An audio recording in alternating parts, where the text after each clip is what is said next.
राजस्थान विधानसभा की कार्रवाई शुरू हो गई है। आज सदन में डिस्टर्ब एरिया बिल पेश होगा। डिस्टर्ब एरिया बिल पर हंगामे के आज आसार हैं। आपको बता दें कि बिल को पास करवाने के लिए सरकार सदन में चर्चा करा रही है। डिस्टर्ब एरिया बिल के खिलाफ विपक्ष है, कांग्रेस खड़ी है। कलेक्टर के पास आपको बता दें कि यह अधिकार आ जाएगा कानून बनने के बाद डिस्टर्ब एरिया घोषित करने का।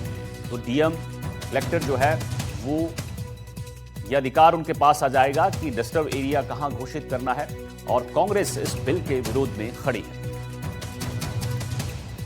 गुजरात के बाद राजस्थान देश का दूसरा ऐसा राज्य बनने जा रहा है जहां डिस्टर्ब एरिया कानून लाने की तैयारी है। सरकार कानून बनाकर डिस्टर्ब एरिया घोषित कर संपत्ति को बेचने पर बैन लगाने की तैयारी में है। इस कानून के जरिए सरकार राजस्थान में शांति बनाए रखने का तर्क दे रही है। इस कानून में सजा का भी प्रावधान रखने की तैयारी है। डिस्टर्ब एरिया घोषित करने का अधिकार सामान्य तौर पर डीएम यानी जिला अधिकारी के पास होगा। इस कानून में डिस्टर्ब एरिया में लोगों को पलायन करने से के लिए मजबूर करना, लोगों को प्रॉपर्टी बेचने को मजबूर करना, प्रॉपर्टी ट्रांसफर कर रहा है तो उसको अपराध माना जाएगा। ऐसे मामलों में दोषी पाए जाने पर 3 से 5 साल की सजा का प्रावधान रखा गया है। इसके अलावा आर्थिक दंड भी लगाया जा सकता है।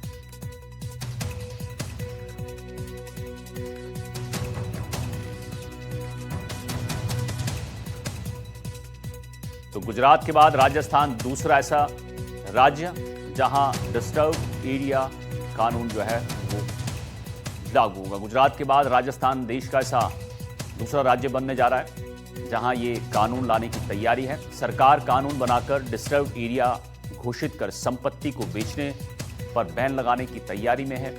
इस कानून के जरिए सरकार राजस्थान में शांति बनाए रखने का तर्क दे रही है। इस कानून में सजा का भी प्रावधान रखने की तैयारी है। डिस्टर्ब एरिया घोषित करने का अधिकार सामान्य तौर पर डीएम यानी जिलाधिकारी के पास होगा। इस कानून में डिस्टर्ब एरिया में लोगों को पलायन करने के लिए मजबूर करना, लोगों को प्रॉपर्टी बेचने को मजबूर कर रहा है या फिर प्रॉपर्टी ट्रांसफर कर रहा है तो उसको अपराध माना जाएगा। ऐसे मामलों में दोषी पाए जाने पर 3 से 5 साल की सजा का प्रावधान है। इसके अलावा आर्थिक दंड भी लगाया जा सकता है। तो जिला कलेक्टर के पास ये पूरा अधिकार आएगा कि डिस्टर्ब एरिया घोषित कहां करना है, वो डीएम के पास अधिकार रहेगा और विपक्ष पूरी तरह से इसका विरोध कर रहा है।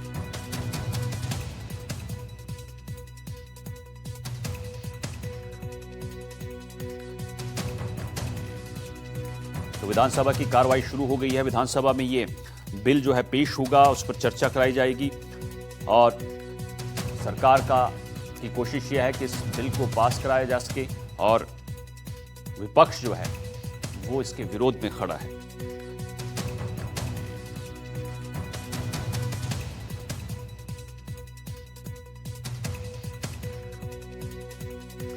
वीरेंद्र हमारे सहयोगी हमारे साथ जयपुर से लाइव जुड़ गए हैं। वीरेंद्र, विधानसभा की कार्रवाई शुरू हो गई है और थोड़ी देर में यह बिल पेश होगा। कितने बजे बिल पेश होगा और चर्चा कब शुरू होगी इस पे?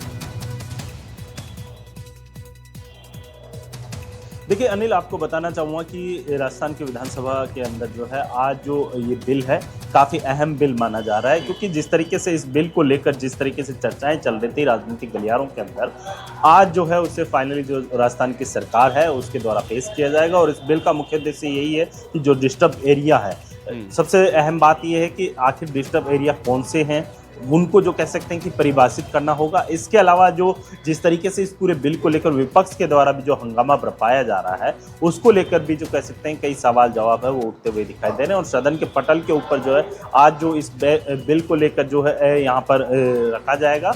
और इसके साथ ही इस बिल का जो आपने देखा होगा कि पिछले कुछ दिनों से लगातार राजस्थान के अंदर आपने देखा होगा कि कई जगह जो है पलायन जैसी खबरें हैं वो देखने को मिल रही है और वहाँ पर जो रहने वाले लोग हैं वो अपनी प्रॉपर्टी को औने पौने दामों के अंदर जो है बेचने पर मजबूर है। इसी को रोकने के लिए जो है आज ये बिल है सदन के पटल के अंदर रखा जाएगा। और वहीं विपक्ष का साफ तौर पे इस बिल को लेकर कहना है कि ये जो बिल है ठीक है, बहुत बहुत शुक्रिया वीरेंद्र आपका। अब सीधे विधानसभा की कार्रवाई शुरू हो गई है, वहां ले चलते हैं। किरोड़ी लाल मीणा कुछ कह रहे हैं, सुनाते हैं आपको। के आदानों पर विक्रय रोक लगाई गई, 98 लाइसेंस निलंबित या निरस्त किए गए, 8 प्रकरणों में आदानों की जब्ती की गई एवं 2 विक्रेताओं के विरुद्ध एफआईआर दर्ज करवाई गई।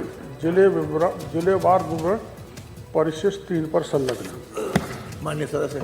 माननीय अध्यक्ष महोदय, आपके माध्यम से मैं मंत्री जी से पूछना चाहूँगा कि भाराव झालावाड़ में 16 विक्रेताओं की लाइसेंस निरस्त किए गए, पर मेरा निवेदन है कि जो चंबल फर्टिलाइजर है, HURL है, नर्मदा है, IPL है, कोरोमंडल, जो कंपनियां यूरिया जो थोक डीलरों को देती है, फिर सब डीलरों को देती है, फिर सब डीलरों को पहले ही वो अटैचमेंट जारी कर देती है, तो इस संदर्भ में सरकार का विशेष कोई डायरेक्शन है क्या, या इन कंपनियों पे कोई पाबंदी लगाने का विचार रखते हैं क्या, ताकि अटैचमेंट ज़बरदस्ती होलसेलर को नहीं दिया जाए, ताकि वो सब डीलर को नहीं दे, और किसान से ज़बरदस्ती अटैचमेंट किया जाता है। तो सरकार कोई इनके अटैचमेंट के विरुद्ध कोई ठोस नियम बनाने का, या ये जो कंपनियां इनको इनके प्रति कोई कार्रवाई करने का विचार रखती है, या सरकार का कोई आदेश है पहले से? माननीय मंत्री महोदय। माननीय अध्यक्ष महोदय, जैसा माननीय सदस्य ने पूछा है, जो ये अटैचमेंट खाद के साथ देते हैं विभिन्न प्रकार के, जो जिसकी किसानों को आवश्यकता नहीं होती लेकिन जबरन दे देते हैं, वो किसानों पे एक आर्थिक भार आता है। उस दृष्टि से राजस्थान सरकार ने विभाग द्वारा उर्वरकों के साथ साथ अन्य उत्पादों का विक्रेताओं द्वारा अटैचमेंट रोकने हेतु निरंतर विभागीय अधिकारियों, कार्मिकों एवं उर्वरक आपूर्तिकर्ताओं, विक्रेताओं को निर्देश जारी किए गए, कई बार निर्देश जारी किए गए, और विभागीय अधिकारियों, कार्मिकों को हमने नामजद ड्यूटी लगाई। प्रत्येक विक्रेता के पास हमारा अधिकारी उपस्थित रहते थे और उपस्थित रहकर वो वितरण कराते थे। इसके अलावा हमने उर्वरकों की उपलब्धता सुनिश्चित करने के लिए राज्य जिला स्तर पर फर्टिलाइजर रेगुलेटरी टास्क फोर्स का गठन किया गया था। धरती माता बचाओ अभियान के तहत ये जो उर्वरकों का संतुलन उपयोग और जबरन अटैचमेंट, राज्य से बाहर परिगमन, अवैध विक्रय, कालाबाजारी, अनुदानित उर्वरकों का